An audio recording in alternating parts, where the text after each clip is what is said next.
G'day. G'day Sam. How you going? How you doing? Good. It's good, mate. Welcome for our episode 10 of Enjoy the Journey podcast. 10 episodes, mate. It's been a while since you and I sat down by ourselves, actually. We've had too many guests, mate. What's going on? We've been beating them away with a stick.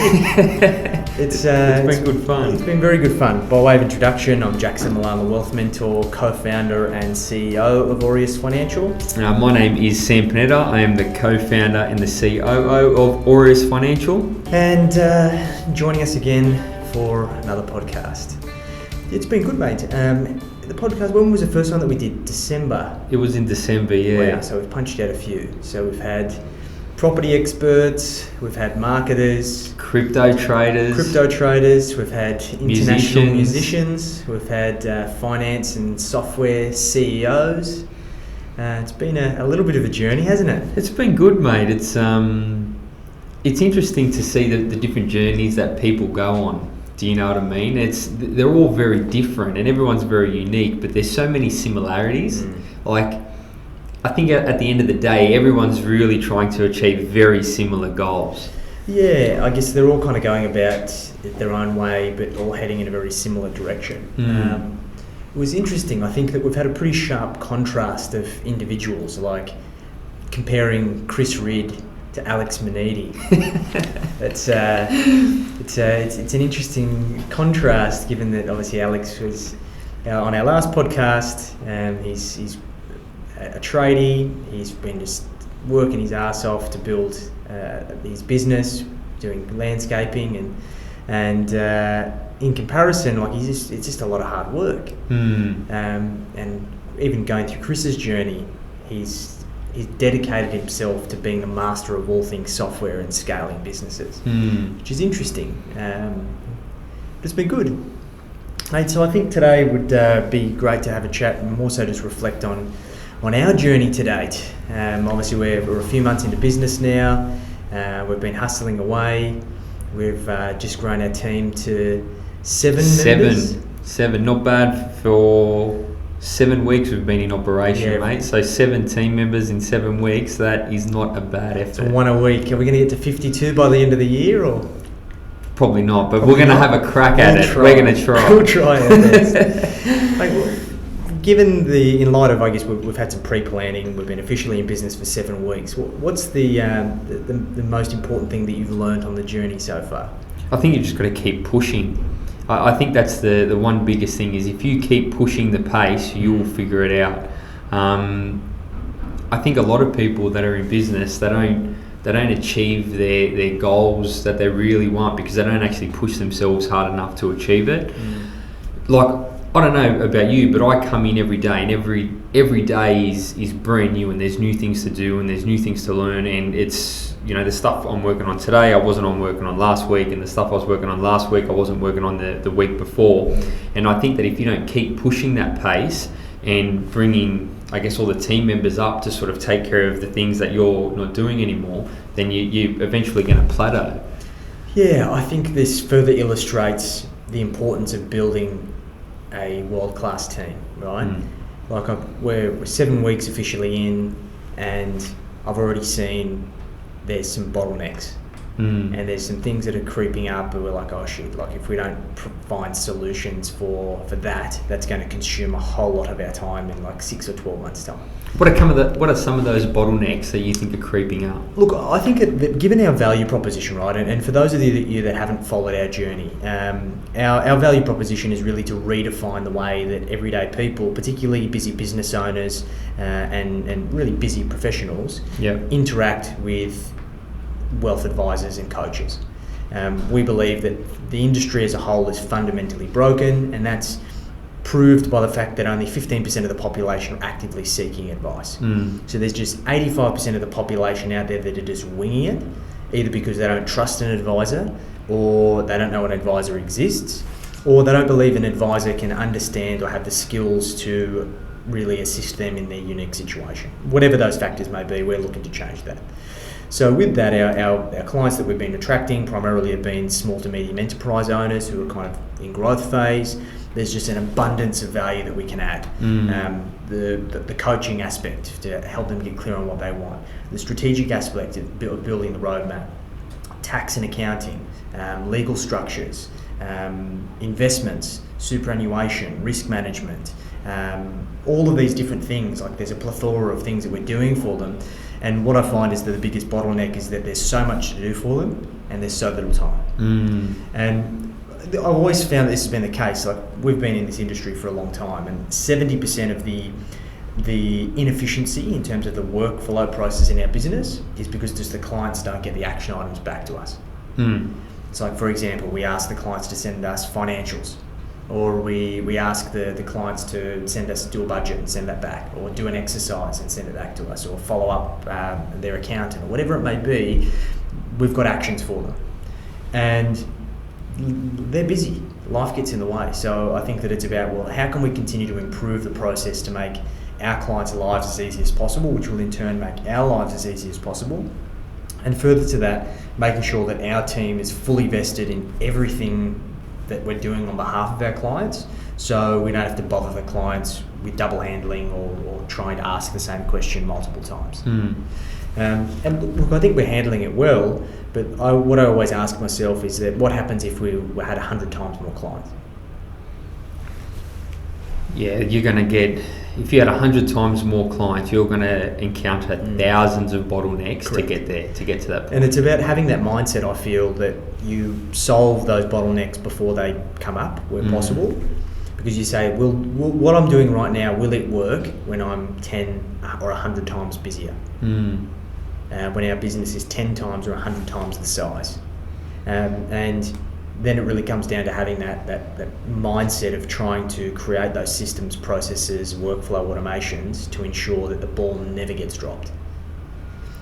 Well, look at the amount of time and money we're investing in our intranet. Do you know what I mean? That's most businesses, 90-something% of businesses, I believe, wouldn't have written systems and processes for doing things, for running the business. No. The way we're building this intranet out, there's going to come a point where anyone can come into the business and understand their roles, responsibilities, and how to execute on them, because everything's written down. You know, it's like a manual for coming to work and doing your work. Well, yeah, look, and this has been an initiative that we've worked on from the start, and it's difficult. Like, it's a really time-consuming task, and obviously our team has been driving updating it and making sure that it gets done. And the whole idea of this intranet is having every single workflow, every single process in our business documented and mapped out. So in chronological order from start to finish. So if anybody ever has any they don't know exactly what they need to be doing, they can jump onto the intranet and then basically search how do I do this, or follow the steps, and they can see where the gap is and essentially have the solution, whether it be in a bullet point format, in a video format, of somebody recording somebody going through it, and it's just so valuable. But the other point is that it's about also getting the team to know that is the source of truth. Yeah, something they can always fall back on. Correct. And I think that this is about kind of team culture as well, that it's really our responsibility to make sure that we nurture our team so they are able to show initiative and know where to find the answers. Because what I've found in a lot of businesses, like I've worked in a lot of big banks and a lot of big institutions that have, as part of their corporate governance process, they have to have an intranet. It's just part of what they require. As their risk management committee delegates that the operations team has to build an intranet. And I know that through all of the businesses that I've worked in, the amount of times that I went onto that intranet to look for answers, I could probably count on one hand. Yeah, right. Why is that? Because it wasn't user friendly. It didn't take the user experience into account. The ability for me to find what I was looking for was really difficult. Probably would take me longer than what it would take just trying to work it out for myself or ask someone else. And typically when you're in a team, you always go for the path of least resistance. So unless the intranet is in fact the path of least resistance for you getting the answers you need, you're never going to use it. It won't be utilised. Exactly right. And it's just there because the corporate governance framework says you have to have it. So I think that's an important observation and something that I've tried to be conscious of. And it's also about reinforcing to the team when they ask questions, have you checked the intranet? So we're constantly pushing them back there to make sure they're looking there. Yeah, and I think it, not even like looking further than our current team, right? So you and I have essentially trained everyone individually. Correct. Everyone in the team. We've been the trainers. As more people come on board, there's going to reach a capacity where you and I just cannot continue to train every single person that comes into this business. And that's where the people we've trained, with the help of the intranet, should be able to train those that come into the team after them. Yeah. And that's a powerful tool, mate, for not even now, but look 50 years into the future, and it's being utilised as a really good training tool. Yeah, look, I think that a good example is, like, for example, we're bringing on this new guy who's going to be the creative director, and basically in charge of editing and really sharpening up all of our content. Yeah. I won't be training him. I just don't have the time. So Ken, my EA, will be responsible for training him, because he's obviously been working through building the intranet, building all the processes, and it'll be his responsibility to make sure that Rog gets up to speed and delivers work within our parameters and make sure that it's professional, looks great, and given his experience, I don't think that'll be hard. And it's what he's done for a long time, right? Yeah. So in actual fact, our content should actually become better. The least we have to do with it. The least we have to do with it. Mate, this is the thing, like, this is about bottlenecks in the business, and we spoke about this the other day as well, when we had our workshop. You can't be the bottleneck in your business, because it will always limit your growth. Like, you as a leader will always be the biggest limiting factor in your life and in your business. And a good example of that is that up until now, I've been editing the podcast. I spend my Sunday afternoon basically editing the audio, pretty poorly, mind you. But thank you for all of you who've stuck around listening. In any case, the content must be good, because the audio sure isn't. And then I sync it to the videos, and then I put the intros and outros and all of that stuff, and then I upload it to YouTube and everywhere else on a Monday. And how long does that take you every week, on your Sunday and on your Monday? In total, probably about 2 hours. All right. So let's work that out. It's 2 hours a week. That's 110 hours. We're talking a year. It's a lot of time. It is a lot of time. It's and you hit the nail on the head, right? You and I, we're finance guys.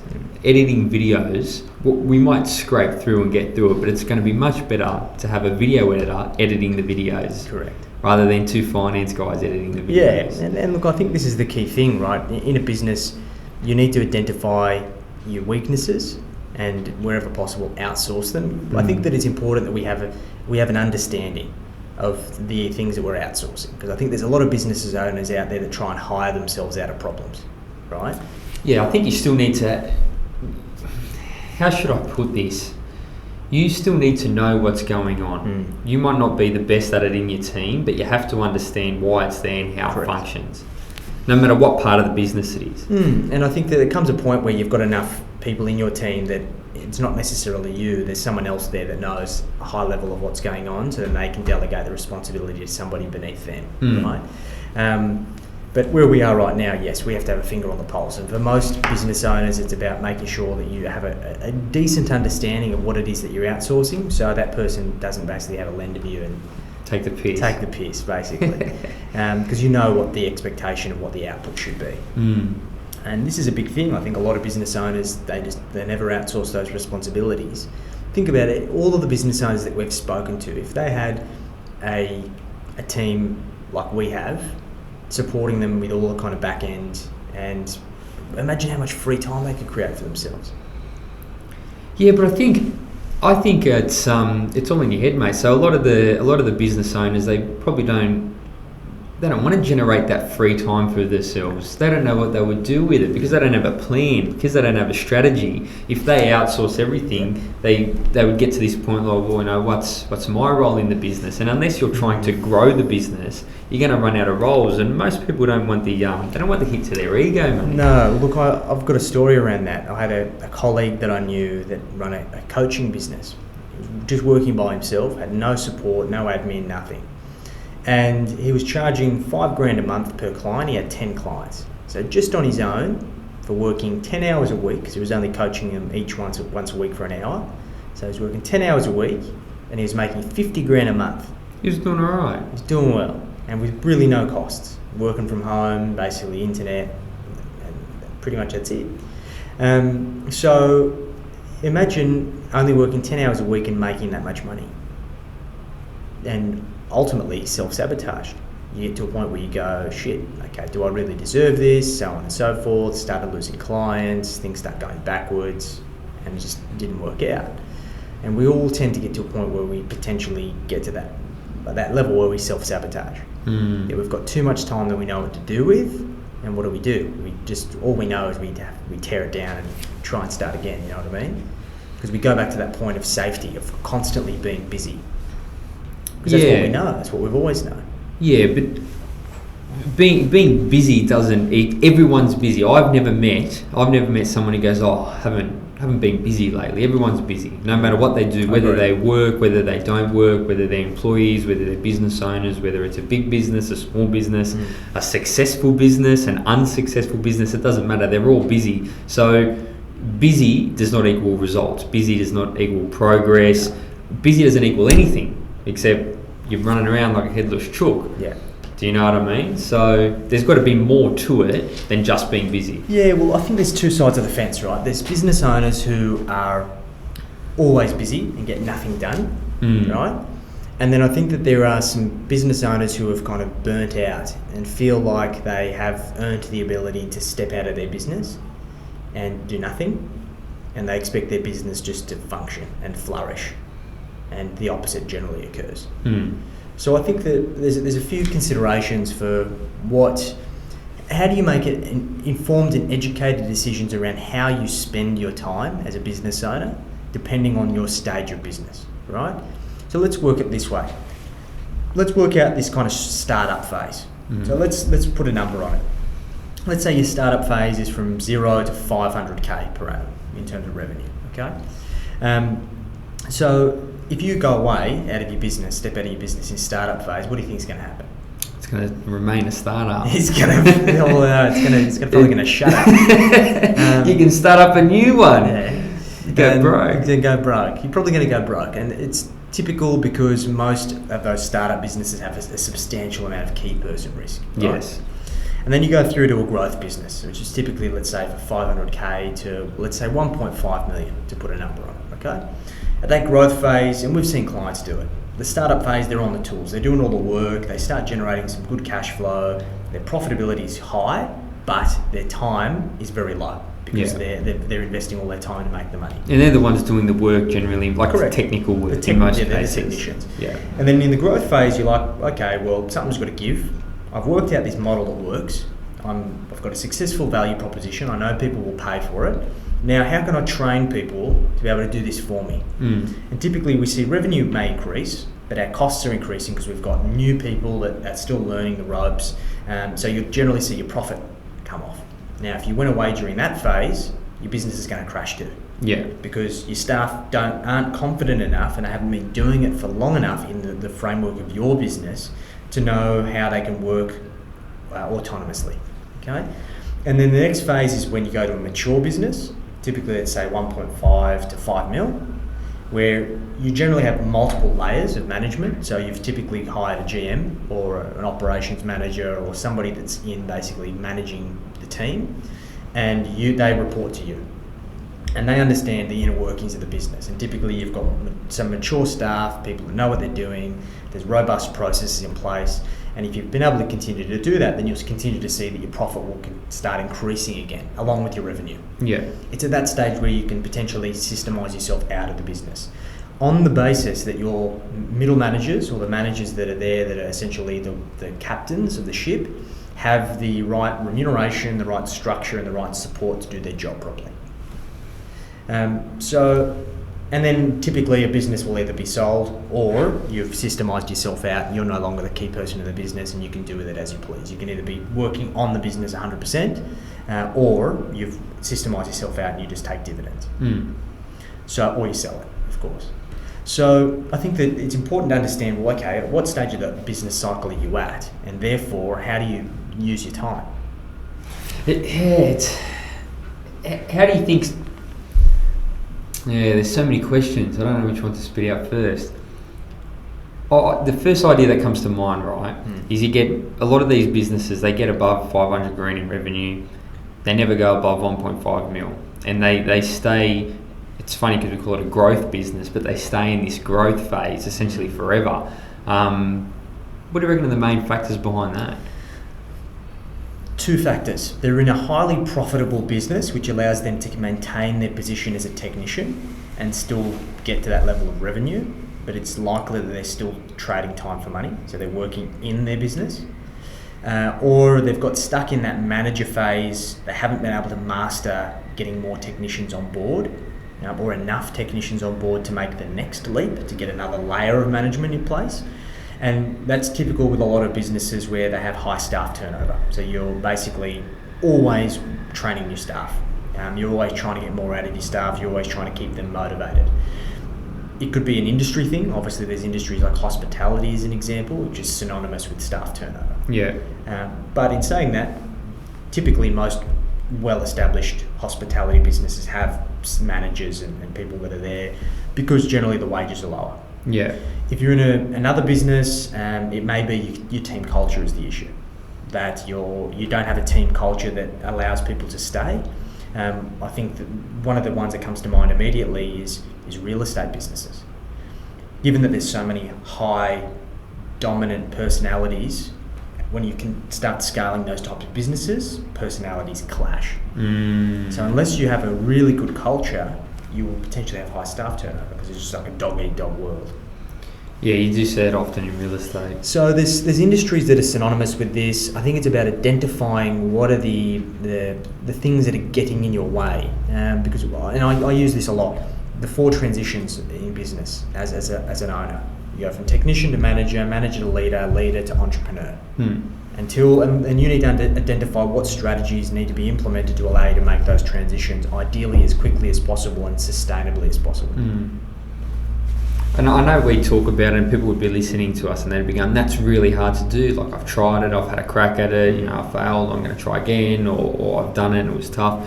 It's messy, it's hard to do. This is not an easy thing to do, but it's, I guess if you want to grow your business, and to me, my personal definition of a real true business is an entity that will operate without its owner's input. Correct. Do you know what I mean? Look at big businesses that are listed on the stock exchange, like Commonwealth Bank and Rio Tinto and things Correct. like that. The owners, the shareholders, there's, I don't know how many millions of owners there is in Commonwealth Bank. They're not going into the office every day and doing the work. Do you know what I mean? So that business and those types of businesses function completely without the owner's input. And I think as a business owner, that's what you should always strive for. You should strive to get the business to the point where it would function without you, as much as backward as that sounds. Yeah, well, I think that the way that I like to define it is having a lifestyle business, right? A business that allows you to live the lifestyle that you desire. And for most of us, we don't like the idea of retiring, right? It's a dirty word. Yeah. But it's about having freedom, which is something that I hear a lot from my clients and even from the workshop that we did. A lot of the things around freedom and peace of mind, right? So it's very hard to have freedom if you don't have peace of mind. And it's very hard to have peace of mind if you don't have freedom, so they're kind of interlinked. So it's about understanding, well, okay, what does my business need to provide me in terms of peace of mind and freedom to be able to live the lifestyle that I desire? Is it being able to work 4 days a week? Is it about being able to take 2 months off a year on holidays? Is it about just having the flexibility to be able to drop your kids off and pick them up from school every day? It's really subjective. Once you work that out, then it's about saying, well, okay, what do I need to do in order to get my business there? And typically, once again, there's the 2 tradable commodities. There's time and there's money, right? So the best way to do it is, well, there's the time that you're investing, so you can learn from your own mistakes and your own experience, or you can pay for seasoned consultants who have done it before, ideally in your industry or similar industries, to help educate you and train you around how you can do that in your business. Majority of the time it comes down to structure and people. People will always be the biggest variable in any business. And I think that the most common thing that I've always heard from most small business owners is that it's so hard to find good people. Yes, that would be the number one problem that business owners have. But I think there's a root cause of that problem. What's that? The root cause of that problem is that people invest in a business in one of two ways as an employee. They invest in a business because of how they're going to be remunerated, or they invest in a business for how they're going to make a difference. Yeah, and there's one that is going to be much more effective than the other there. Correct. So do you think that Google has to fight to try and find the best talent? No. So I'm sure people have watched that stupid movie with Owen Wilson and that other bloke. Oh, I haven't seen it. Google one? No, I haven't seen it. It's a good movie, you should watch it. But they do like an internship, right? And it's an unpaid internship, and basically these interns battle it out for positions at Google. Yeah. I don't know if that's a real thing, but I like to think it is. For the purpose of this analogy, let's just say it is, right? What do you think would happen if majority of small businesses on, let's say, the northern beaches tried to do an unpaid internship for people to fight to get a job? No one would turn up. Why? Because they haven't articulated well enough what the mission of the business is, and what the business actually does out there in the world, and how it serves society and how it serves its community. Correct. So if they're unable to illustrate that, the only way that they're going to get good talent is by paying them. Correct. And money's a very poor motivator. People think it's a great motivator, but it's really not that good. It's the means to an end. Correct. You know? And look, I understand that there's businesses out there that may not be able to create the world's best attraction model from a value proposition perspective. Like a commercial cleaning business may not be the most appealing job for somebody, but you still have the ability to ensure that the person or the people that are working for you enjoy their time that they're there, that they're able to achieve the things that are important to them. It's why we spend so much time with our team helping them get clear on what they want, what are their motivating forces, what are the destinations that they're striving towards, so they can get clear on how they can utilise their position in our business to be able to achieve what they want personally. So at the end of the day, it's just another vehicle. Yeah, mate, and it's funny you touch on this. I was talking to one of our guys yesterday. I'm not gonna name names, but we were doing a little bit of work on some of my personal stuff, right? Some of the stuff that I'm looking to do in my own life. And after we finished doing it, I said to him, I said, mate, we want you guys to achieve your own personal goals as well. We want you to have Aureus help you guys achieve your lifestyle goals. So if there's anything that you need from Jackson or myself to help you achieve your goals in life, you should reach out to us, and we're going to do the best we can. It's literally what we do for ourselves. We do it for our clients. Why should the team not have that same level of attention paid to it? And he was blown away. He was blown away as if no one had ever said this to him. Like, I want you to achieve your goals in life. And it amazes me. But most business owners probably have that mentality that I'll pay you, you do what as I say, you go home, and then I'll go home. But that's not a strong enough thing to keep someone around for 50 years. No, and how can you expect your team to be high performing in your absence if you aren't going above and beyond for them? Correct. Because for most people, when they turn up to work, it is just a job. Yeah. And I've seen so many businesses where as soon as the clock hits 5, the people are already waiting, checking their watch, they're waiting gone. for 5, and they're gone. They're in the lift, they're home, they're doing their thing. And I've seen the difference in businesses that have spent the time to invest in their staff, actually care. The staff don't go home at 5. They're happy working to 6, 7 o'clock of their own choosing, not because they've been asked to. Not once have we ever asked any of our staff to stay back. No, correct. And there's things, sometimes I'll be at home and you and I work, we're always working, we sort of never switch off, we've always got our phones on us or something like that, and we're going through it, and I'll get something from one of the team, and they'll flick me an email or an action item that was due, and it's like, that's a pleasant surprise. I'm glad you're looking at this. Yeah, I'm glad this has been done, but go be with your family or something. I had to tell them a couple of times, I go, mate, don't be on your emails on a Sunday. Go enjoy yourself. Just because I'm doing something doesn't mean that you should be. Yeah. So and that's important. I think a lot of people would say, oh yeah, fantastic, I'm getting more for my money by these people working outside of hours. But I would prefer them not. Like, I've always had the mentality, you should spend the least amount of time as possible doing your job as best as you possibly can. And that ties into what we were saying earlier, that's the time spent or the busyness of what you do is not a very good indicator of how effective you are as a team member, as a business person. Everything you do should be tied to results. Yeah. Nothing should be tied to time invested, because if you get paid $50 an hour and you work 8 hours a day, you are going to come to work and you're just going to do your 8 hours a day worth of work, because the end result's the same for you. You get paid your $400 no matter what. Yeah. Whereas if your results or your remuneration is tied in to the amount of targets you hit, the amount of goals that we've set and they've been achieved, that is a much better way. You can do it in 6 hours. Do it in 6 hours. Exactly. This is the thing, mate. Like, when one of my first jobs, when I was at school, I got this job at a fast food joint called Redskins. Right, it was like a local like chicken shop, burger shop thing. It was, and my mate that I went to school with worked there, and he got me the job. And it was owned by these two Greek blokes, really really nice guys, like really hard workers. Right, typical like basically WOG hospitality business owners. Right, worked hard, were doing well, and they always said, they go, you've always got to be busy.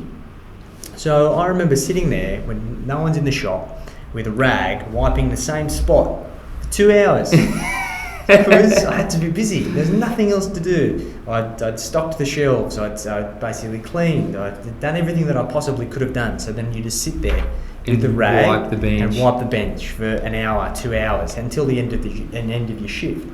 And I think that a lot of employees have had this mentality because for some reason or another, the corporate world puts this pressure on you that quantity is better than quality. You just have to always be busy, and it's interesting. I always said it's just ridiculous. There's nothing for me to be doing. Like, do nothing. Correct. So it's an interesting observation, mate. I think that there's a lot of things that get in the way of business owners and get in the way of them being successful. As we said in the workshop that we did on the weekend, a lot of their issue is getting out of their own way. Let's talk about the workshop on the weekend. I thought it was phenomenal. I knew it was going to be good, but it even surpassed any of my expectations. You know, we had all these business owners come in and we were chatting about everything, and obviously we facilitated it and we were teaching them, you know, a lot about what we know. The feedback that we got off the back of it is that the people that would have been in business for over 45 years said that in their entire time in business, they've never taken more action in a week than basically the time since we've had that workshop. It's phenomenal. You just need someone to push you. And this is the thing, mate. You got to get people excited. So there has to be a motivating force. Without momentum, there's no progress. And the biggest thing was about inspiring people to take action. And this is what I try to do differently with the kind of format of this kind of workshop. And I'd been to so many of these workshops before, and all they do is they preach at you for hours. I was part of an entrepreneurs group, coaching group, and they used to do these workshops, and they'd get presenters that each of them would do a half-day gig. Some would come with a worksheet, some wouldn't. But majority of the time was spent them just talking at you. And unfortunately, the content was great. I always took good notes, but there was no outcome off the back of it. You're like, oh wow, this is a fantastic presentation. Now what do I do? And because of that, I felt that there needs to be a structure where you get people to take action in the room, that they start breaking those habits of just not doing anything.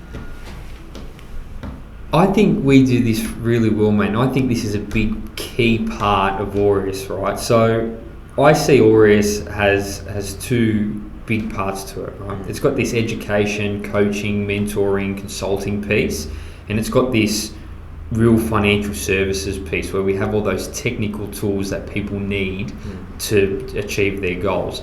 Typically, the financial services piece provides all the tools that you need, but they've never provided guidance, they've never provided strategy. If you go see a mortgage broker, tell them you want a home loan, they'll give you a home loan. You go to see your accountant, you tell them you want your tax done, they'll do your tax, right? So they know how to swing a hammer. Yes. And then you've got the other piece is the coaching piece, right? And a lot of these coaching guys, these educating guys, they go up on stage and they motivate everyone and they get everyone really excited, and then everyone goes away and they feel the need for more education, more motivation, so they continue to go back to these speakers.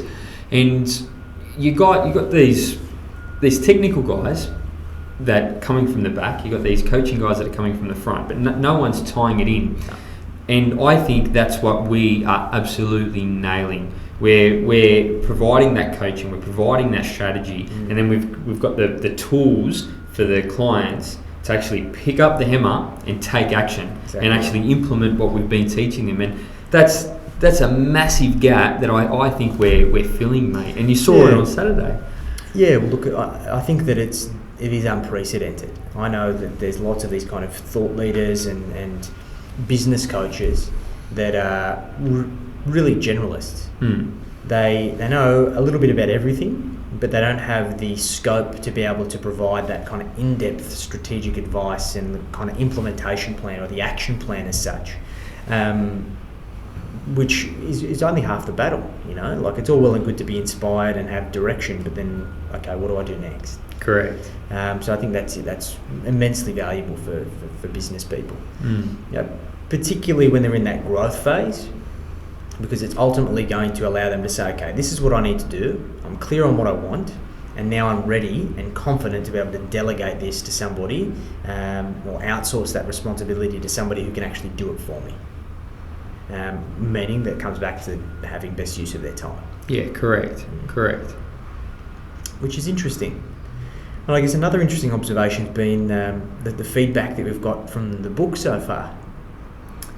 It's been good. It's you're educating people, mate. It's funny. Like, when did we launch the book? Not even a month ago now, right? It wouldn't have been long ago. For a handful of weeks. Yeah, and I've already had a lot of people coming to me and obviously thanking me for it. One of my clients basically said that it was scary, the resemblance of kind of the story and how they've inherited their money kind of education from their parents, and very, very similar to my story.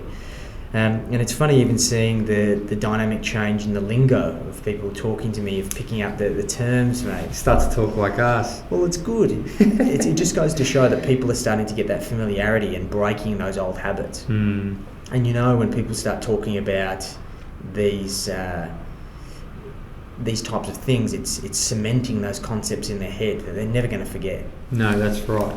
And it's great that I think that this is going to be the first of many education tools that we need to release out there, because there's only so much reach that we have, and we need to be able to make sure there's enough education to impact as many lives as we possibly can. We need to do it, mate.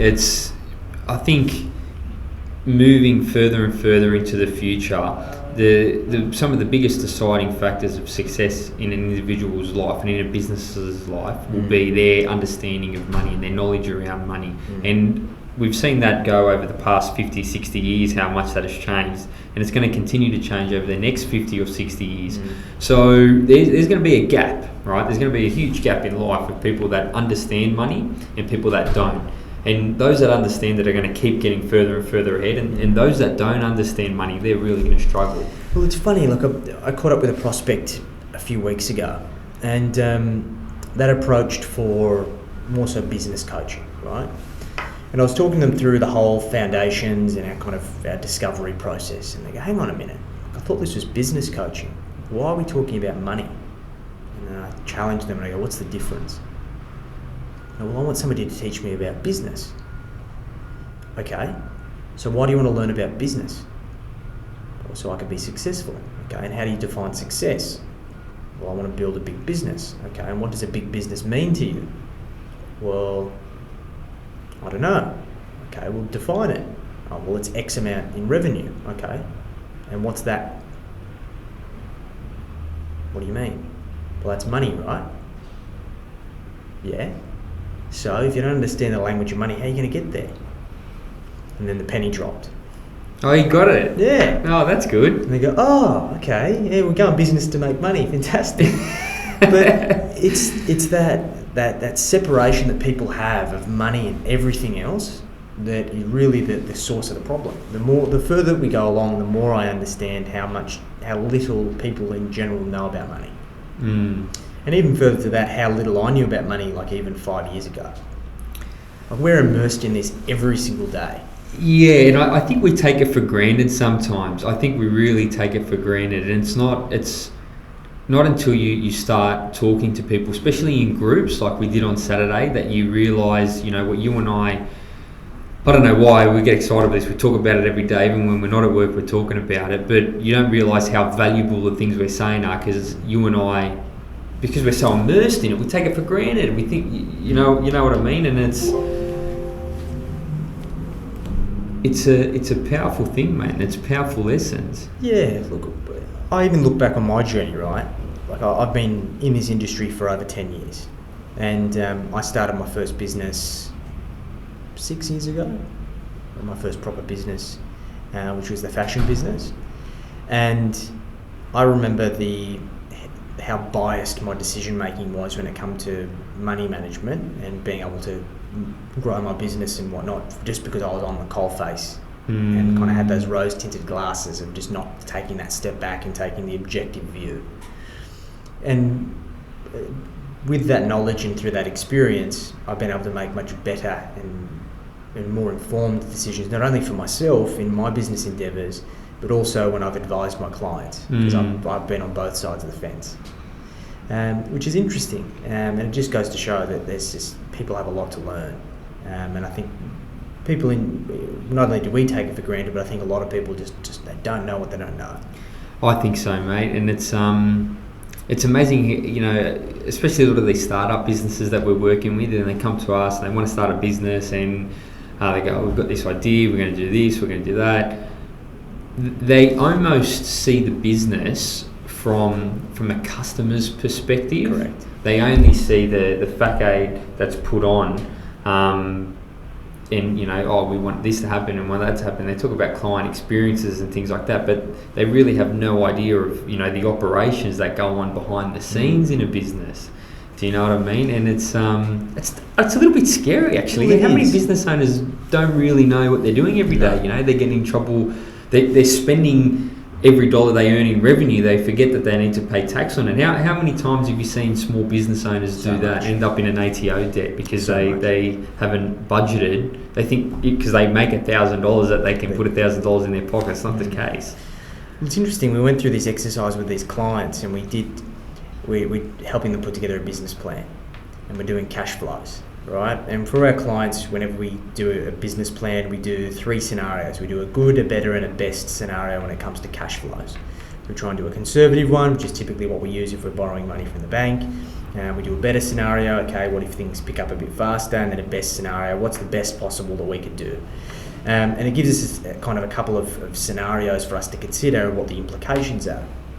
And when we went through this, just the sense of awareness that they got from saying, shit, this business is probably going to take us 10 months until we're profitable. How are we going to cover that shortfall?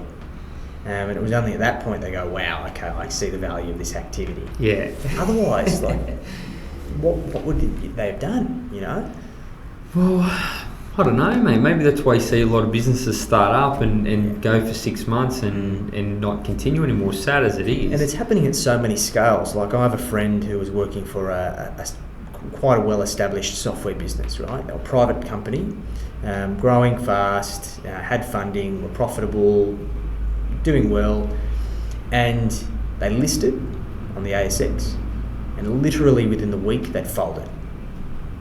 How does that happen? So essentially, in order to get listed, you have to meet certain criteria in terms of market capitalization and liquidity and whatever, and just purely driven by ego, the leadership team had scaled the business to list, and they did not have the means available to keep the company afloat.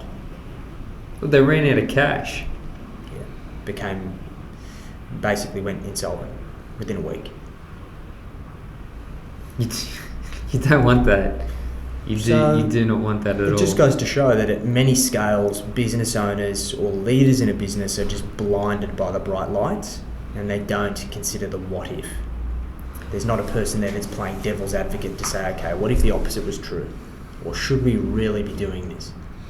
I think you and I do that to each other, and I think we do it on purpose. I know I do. I know sometimes you'll have an idea or you'll have a strategy, and I'll even if I agree with it, I'll still disagree with you just so we can discuss the implications on both sides of it.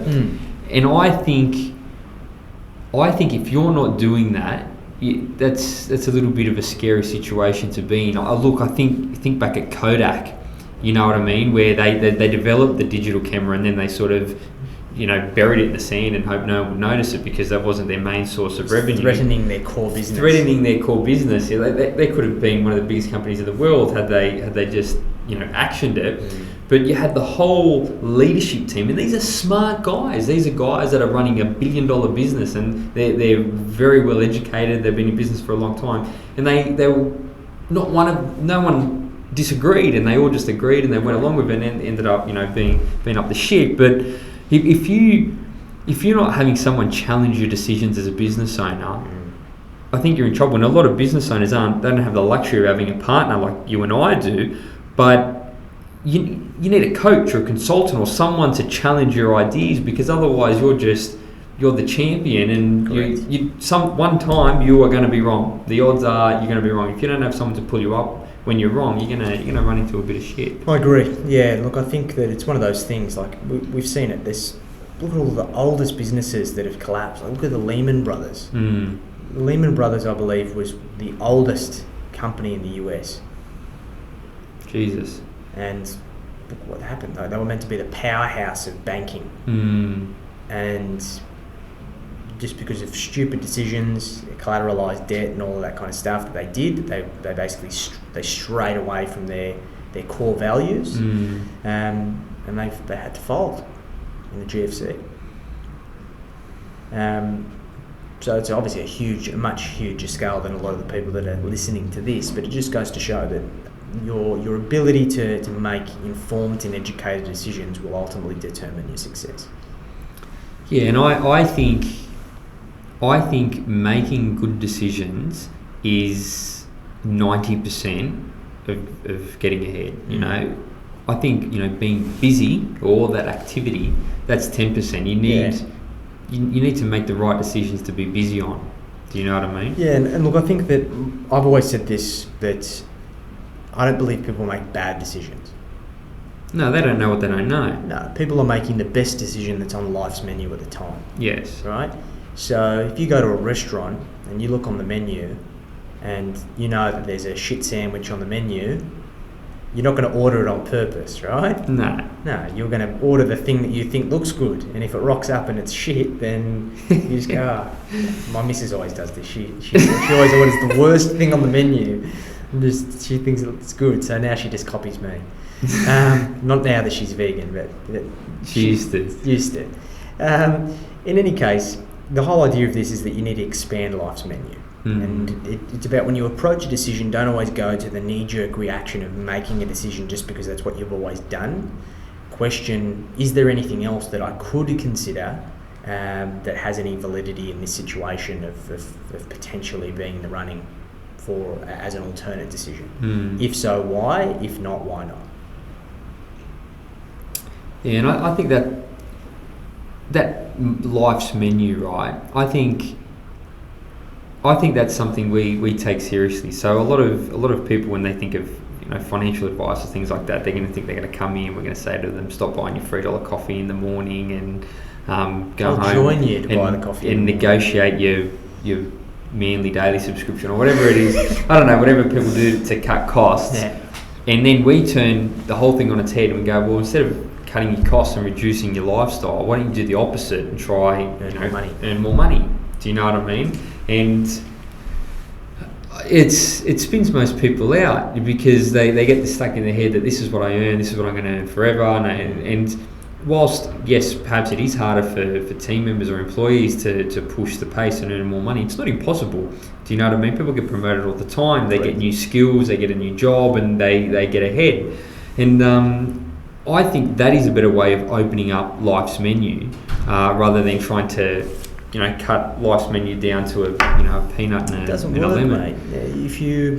If you take all the joy out of life, you're not going to stick the course. And we spoke about this on the weekend, like when we had our workshop, that how many of those business owners were paying themselves last? Half of them, mate. I reckon half of them have never paid themselves a wage. They took profits out of the business when they could, when it... Or the bare minimum to pay the bills, right? Yeah. If you've got this scarcity mindset, how can you feel like you're rewarding yourself for growing your business if you're not being rewarded as a result? Like you've got to link the behaviours that you want to the outcomes that are achieved. And I think that a lot of people get this the wrong way around. Yeah, they don't segregate the business from themselves. They think they are the business, and it's really unhealthy. And not only is it very difficult to manage, but it's stressful. It's I don't know. It's difficult. It's all over the shop, mate. It is absolutely all over the things. shop. If you're a business owner and you're listening to this and you don't segregate your company and your business from yourself, then you need to do that. You need to do that right now. You need different bank accounts, you need different financials, you need to pay yourself a wage. If you're working 50 hours a week and you've never paid yourself a wage, then you're doing yourself a disjustice. Yeah. We spoke about it. Well, the analogy that I used is that if your business was an ASX listed, publicly listed company, would the board or your investors let you get away with paying for your holiday on the company credit card? No. Or if your car was 100% not used for work, paying for your fuel or new tyres or whatever through the company bank account? Absolutely not. Absolutely not. So it's about your business is your business. Of course, if there's business expenses, then run them through your business. Yeah. But don't create expenses for the sake of it. And pay yourself a wage and fund your lifestyle from the income or the wage or the salary that you pay yourself. Yeah. And reward yourself for the uplift that you have in your business. So, for example, if you've got a target to increase your profit to X, then you should get a bonus. I think that most people don't have targets, mate. They haven't set themselves goals. They don't know why they're in business. They don't know what their goals are even in their life. Forget about their business. And if you don't have, if you're not working towards something that you've pinpointed what it is, been very specific. This is what I'm working towards. It doesn't have to be one thing. No, you can have treading 10 water. things. You're treading water. How are you supposed to achieve anything when you don't even know what you're trying to achieve? Any path's the right one, mate. I just walk around in circles. It doesn't matter. And a lot of people do. I think that the key, and we've said this a lot of times, you need to define the destination, you need to face the harsh reality of where you are right now, and then you need to define a path in pursuit of what you want. And you need to stick the course. And if you can't achieve all of those things, you will not be successful. Yeah. Or your definition of success will be a fraction of what it could be if you otherwise went about this exercise the right way. And it's not that hard. Like in the workshop, we broke it down. There was a weekly activity of what do you want? How hard is it to ask yourself, what do you want? Like, it's funny that the banks are starting to get savvy with this type of lingo. There's an ad on TV at the moment from NAB, and it's them asking a bunch of people what they want. But the ad is a little bit contradictory, where everyone's going, oh, I don't know what I want. Well, okay, answer the bloody question. So what do you want? Ask yourself weekly and go through the exercise. If you want the template, reach out to us, we'll give it to you. On a monthly basis, it's about getting clear on your designing your dream life, of getting clear on what you want, when you want it, how you're going to get it, what needs to happen, breaking down an action plan. And quarterly, doing a 90-day action plan in your business, which allows you to get clear on your key goals, your vision, mission, and values, and the 3 projects that you're going to work on over the next 90 days that are going to get you on the right path for what you want in designing your dream life. It's not hard. 9 out of 10 people listening are not going to do that. You take an hour out of your week to do what you want. You take maybe 2 hours out of your month to do designing your dream life, and you take half a day, a quarter, to do your 90-day action plan. So we're talking cumulatively, you've got, a full day a month. A full work day. Not a full day, a full work day. It may be 8 hours a month. We do it. To me, it's a no-brainer, mate. It's people you speak to that are involved with our business, right? So our accountants, our bankers, and things like that. They're seeing how fast Aureus is growing, and it's really impressive how fast. Well, we know what we want. We know what we want. We know the targets we've set ourselves. We know the goals that we've set. We just need to show up every day at work and execute. We know the work that needs to get done, and if we execute on that and do the work, we know what goals it's going to get. Once we get that goal, we'll plan for the next one, and we'll plan for the next one after that. And whilst it's a lot of fun, it's a lot easier as well. You know where we're going. You know where you're going. Yeah. It's not as stressful. You get up every day, you work. The day goes quick before you know it. You're on the way home, but you don't need to think about what you're doing every day. No. It's very clearly laid out of what you need to accomplish, and you actually achieve your goals. You achieve what you set out to achieve. Yeah, it's a big difference to a lot of people, and it's not that hard. No. So I think that for those of you listening, if you've been procrastinating about doing this for a long time, just get the templates, get the worksheets. We have all of them available for you. So reach out, happy to provide them to you, and just put the time in the diary, get it done. And what we said to the people at the workshop on the weekend, if you are intrinsically motivated and able to do this for yourself, fantastic. You really probably don't even need the worksheets, because if you are intrinsically motivated, you're probably doing it yourself already.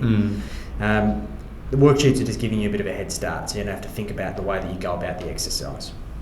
If you know that you are not accountable to yourself, then you need to be accountable to others. You need to invest in a coach, somebody or a mentor, or somebody that's going to push you forward and hold you accountable to taking action, and give you a kick up the arse if you don't.